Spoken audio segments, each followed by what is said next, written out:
What's going on? This is Kyle with Explore the Adventure. Today, I wanted to talk to you about relating to people who operate on a different mindset that is outside of spirituality. I wanted to talk to you about sensory types versus intuitive types. Now, the concept of sensory types versus intuitive types actually comes from Jungian analytical psychology, also known as a fraction of it would be the MBTI, the 16 different personalities.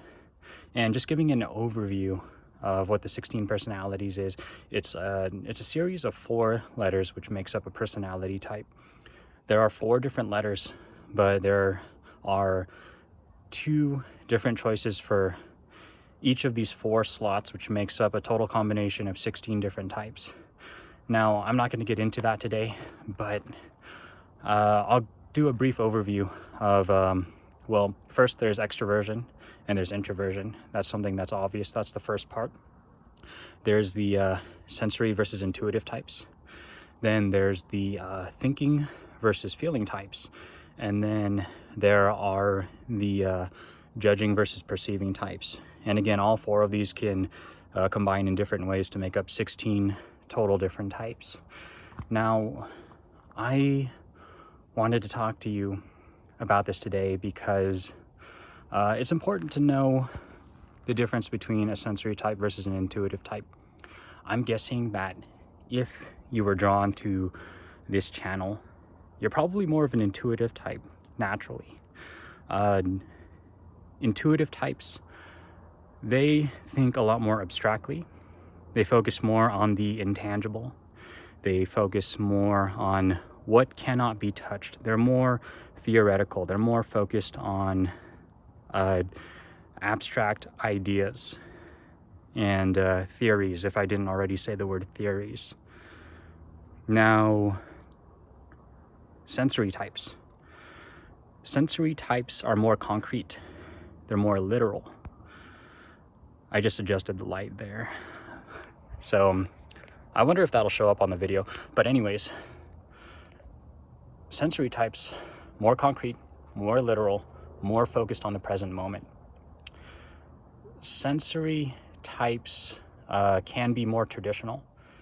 They can be more living in the moment.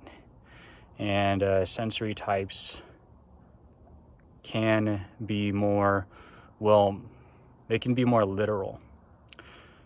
Now, tying this back to spirituality, as an intuitive type, you are more inclined to seek out things which stimulate your mind. You're more inclined to seek out possibilities which stimulate, your sense of what if. You're continually seeking things that are deeper in meaning. Now, sensory types, it's interesting. They make up about 70% of the population, whereas intuitive types make out to be about 30% of the population. Now, if you've ever felt like you felt out of place or you felt that you didn't really belong, that's actually one of the reasons why. It's because your type of thinking, your type of being is actually, it's a little bit more rare.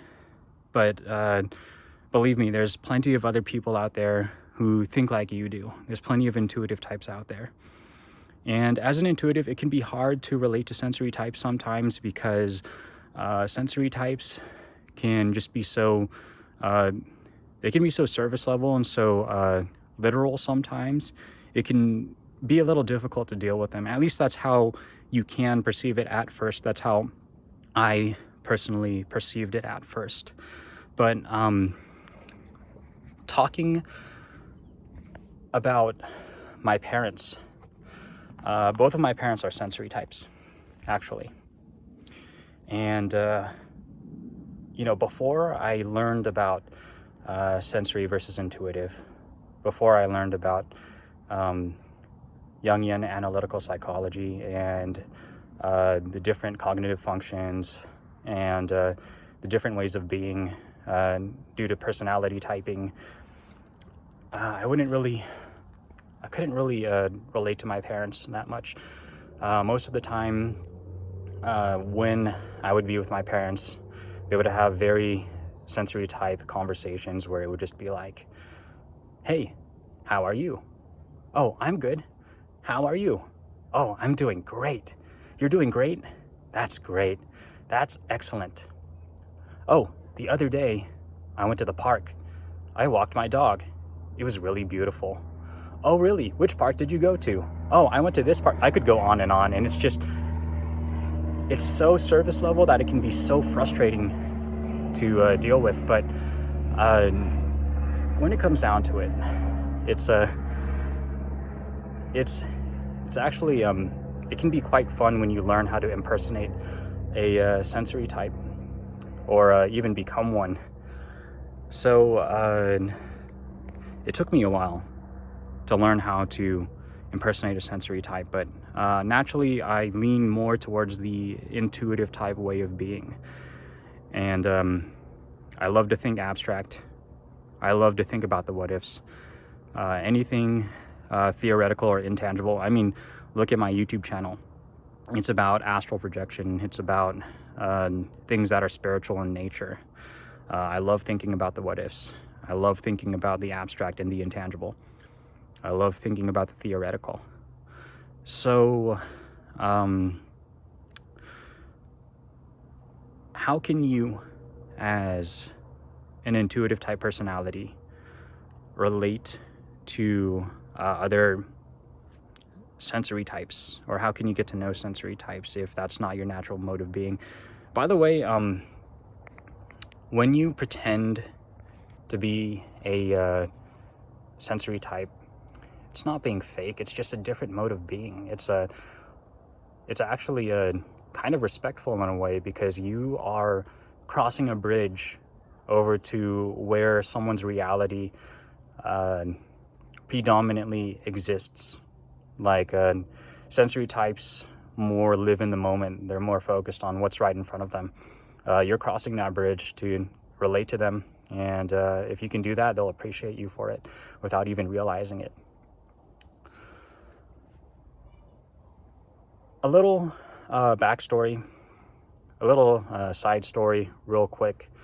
I remember one time that I was sitting with some friends. I assumed that they were both sensory types, and they were both talking about the city that they visited. And the conversation composed of them talking about how they visited certain buildings and where those buildings were. And the conversation went like, yeah, I went to this building and it was cool and it had water next to it. Oh, really? Yeah, I went to that building too. Yeah, it was really nice. Did you see the pond over there? Yeah, I saw that over there. And did you see how the windows were over here? Yeah, I saw that too. And I saw these buildings and these restaurants. And I was just sitting there thinking, like, how could you possibly be interested in this conversation? How could you be possibly loving this conversation? And I didn't find this out until way later on in life, that it's actually a lot more deeper than you would think. The reason why it's deep is because what these types of conversations are doing is they're sharing realities. Like look at this rock behind me. Look at this rock right here. And look at its shape. Look at how it's like triangle shaped. Look at how it's just sitting there. And because you and I are looking at the same rock, we're sharing a reality right now. I believe that's what sensory type people are doing. When they're talking about mundane or surface level things, such as the weather and stuff like that, what they're doing is sharing a reality, sharing something that they experienced.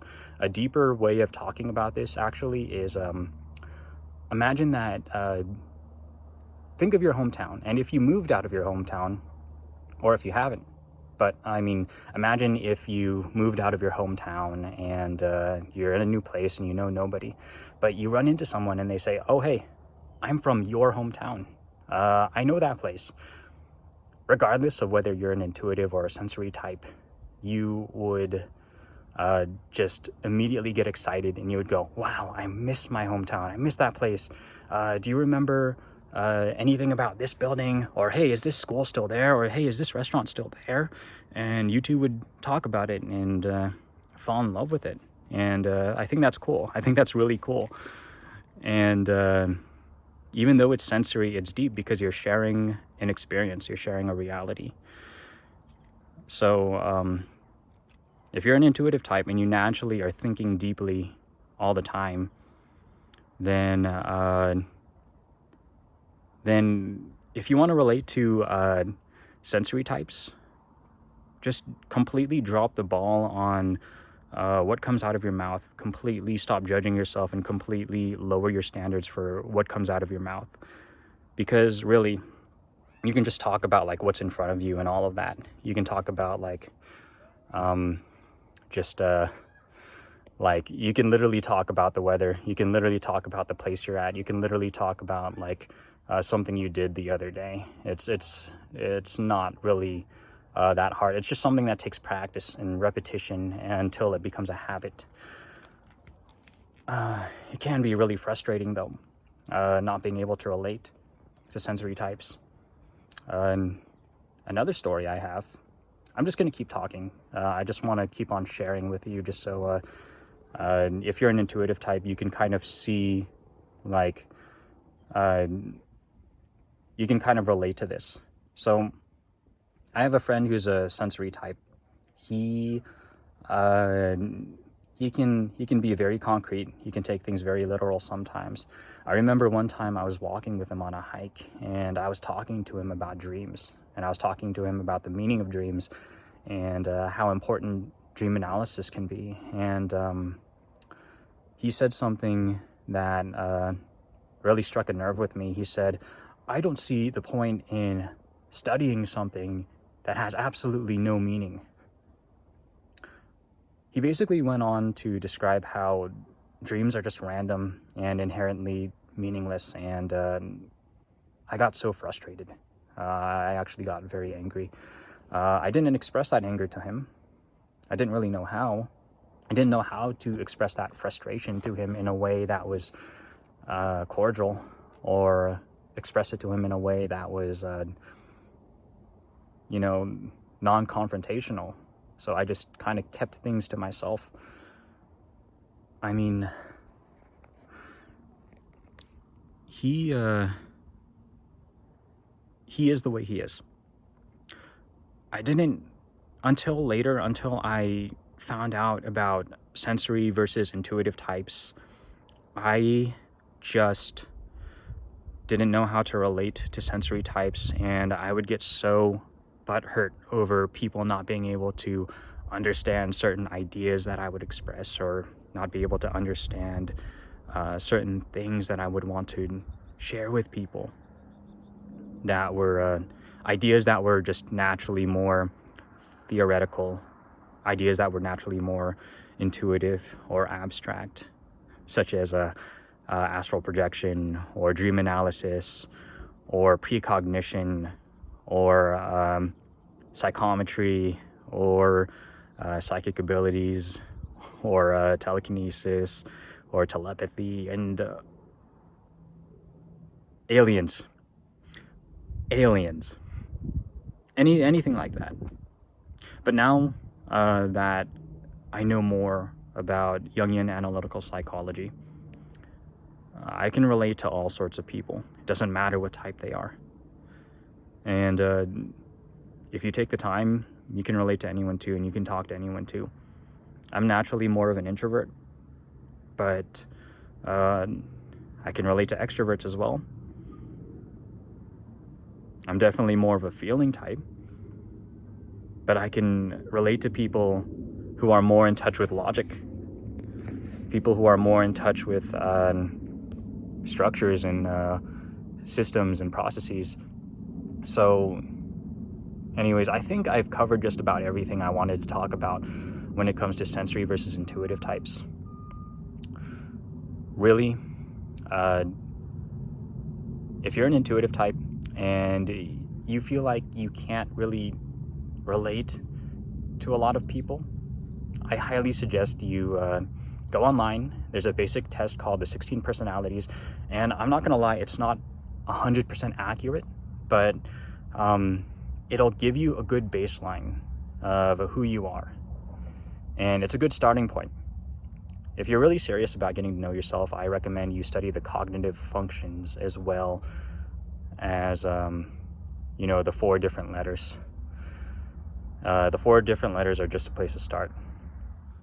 Okay, so one more thing that I wanted to leave with you, one more thing that I wanted to emphasize with you is that just because you are an intuitive type doesn't mean that you cannot get along with sensory types. And I know that I was speaking about the frustration of dealing with sensory types, but that doesn't mean that they're bad people. Sensory types just have a different way of being. They just have a different wiring for how their brain is. They're more prone to focusing on the concrete. They're more prone to focusing on what is right in front of them. And that's just how it is. One of the reasons why I'm making this video is actually because I used to get so frustrated with certain friends who, at the time, I didn't know they were sensory types, but because I naturally thought a certain way, because my brain naturally gravitated more towards the abstract, I kept on attempting to impose that sort of abstract view of the world, that abstract way of being onto my friends, and I would get very frustrated with them for at the time I viewed it as black and white, like them thinking black and white. Everything was just either this way or that way, and I didn't know that at the time that that's just how their brains were wired. And I took it too personally. I took it too much on myself to try and get them to become smarter, or I took it on myself to try and make them think more outside the box. But all I ended up doing was making myself a lot more frustrated.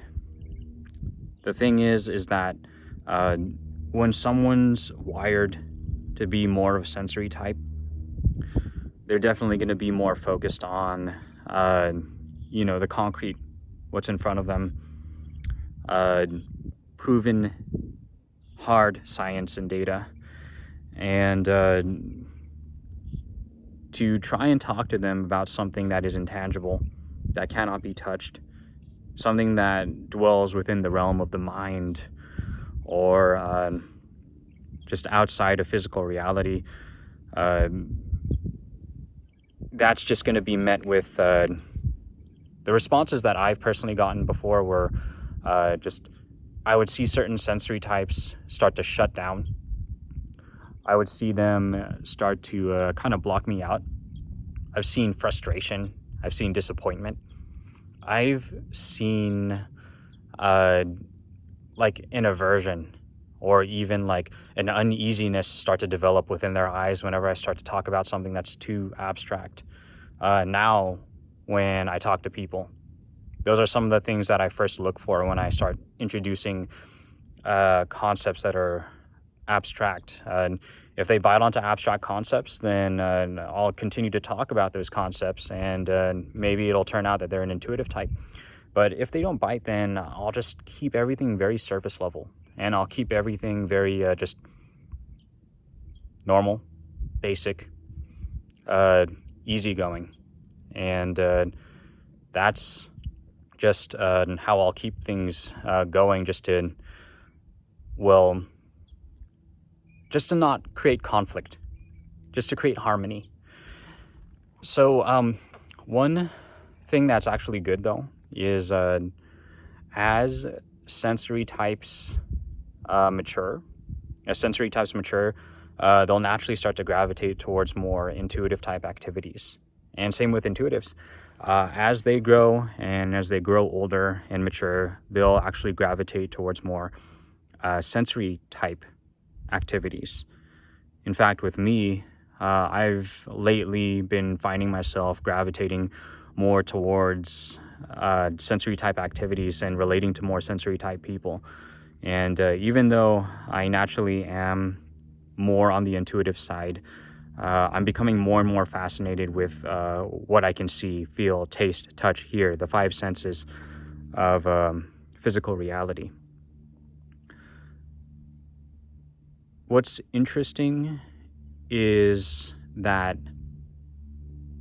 yes, each personality type will gravitate towards their opposite as they grow older. That's definitely true. What is interesting is that even though someone may be a sensory type, doesn't mean that they can't talk about intuitive things or become involved in intuitive things. In fact, some of my best friends are sensory types, but they have higher developed intuitive capabilities. The only thing is that I can't make it too abstract or else they'll get impatient with it. It really depends. But there are sensory types out there who will dabble with intuitive type things. It's just that it's not their natural mode of being, and it's not their natural cup of tea, so to speak. In the same way that even though I lean more towards the intuitive type personality, the intuitive type style of being, I can still dabble in that which is more sensory, or at least I'm learning more of how to dabble in more sensory things. Lately, I've been getting more involved with basketball, throwing things, catching things, sports, just in general. So, I think that just about concludes it. That's pretty much everything that I wanted to talk about today when it comes to relating to people who think differently than you. I'm just assuming that you're an intuitive type just because you're here on this channel. But anyways, again, this is Kyle with Explore the Adventure. If there's anything else you want me to talk about, feel free to comment below. If you like this video, give it a thumbs up. And feel free to subscribe to this channel for more content. I will see you next time. Peace.